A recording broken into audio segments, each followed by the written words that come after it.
A piece of striking news flashed on the Griffin's TV screen. A ferry carrying luxury cars had crashed into Quahog's harbor. Peter, with his characteristic excitement, immediately saw this as an opportunity to grab one of the cars. Meanwhile, Brian arrived home with Stewie, who was completely covered in paint after a day at Tiny Tots. Brian wondered aloud why the school hadn't cleaned him up, to which Stewie replied that there were 37 kids in the class, and he had spent the day hiding in a drawer. This made Brian suspicious that Stewie's teacher might be irresponsible, and he decided to observe her the next day. Peter shared his car-crashing excitement with Joe and Quagmire, and the trio geared up for an adventure they dubbed car fishing. They headed to the harbor, cast a large fishing net into the water and eagerly waited to haul up a luxury car. Suddenly, they felt a strong tug on the line. With enthusiasm, they pulled up their catch, only to find a dolphin tangled in the net. To their surprise, the dolphin, who introduced himself as Billy Stin, spoke.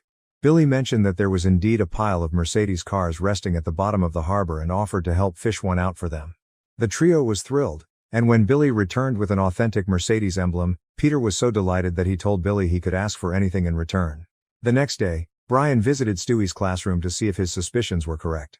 The scene shocked him. The class was in complete disarray, with children gambling like seasoned criminals and one child lying unconscious after falling off a stool. Outraged, Brian went to the back garden to confront the teacher but was stunned to find her lounging on a deck chair in a bikini, sunbathing as if she hadn't a care in the world. Brian, caught off guard by her beauty, forgot his original intent and became infatuated with Miss Emily. That night, Peter was still playing with the Mercedes emblem when the doorbell rang. It was Billy, who reminded Peter of his promise. Billy turned out to have a lively and comedic personality, cracking jokes and laughing throughout the night. The next morning, Billy was making himself at home, even asking Lois to toss food into his mouth and seeking applause afterward. Lois felt uneasy about Billy staying with them, but Peter assured her that he was just a guest.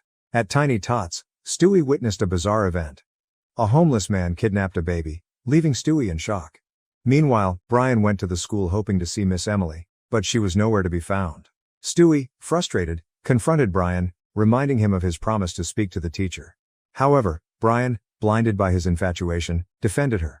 Stewie, not one to be fooled, realized what was happening in Brian's mind. Back at the Griffin household, Billy's presence began to take a toll on everyone. He had integrated himself so fully into their lives that Peter finally decided it was time to ask him to leave. Meanwhile, Stewie, who had been hurt when Miss Emily accidentally yanked his arm, decided to report her to Lois. Brian, eager to protect his budding relationship, intervened and promised to fix Stewie's arm. After a few attempts, Brian managed to pop Stewie's arm back into its socket. Peter was preparing to confront Billy and ask him to move out when Billy, sensing the tension, presented Peter with another decorative car ornament as a peace offering. During their conversation, Billy revealed that he had been staying with them because his wife had kicked him out. Feeling a bit of sympathy, Peter decided to help Billy reconcile with his wife. Brian's romantic fantasy took a nosedive when he discovered that Miss Emily was cheating on him.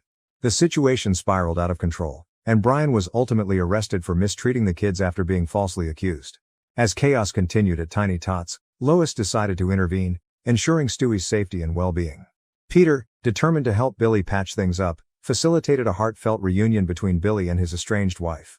Billy, grateful for Peter's support, finally left the Griffin household. Stewie, meanwhile, got a new teacher, whom he claimed was even more attractive than Miss Emily. The Griffins' lives returned to their usual balance, with Peter reflecting on the whirlwind of events that had unfolded.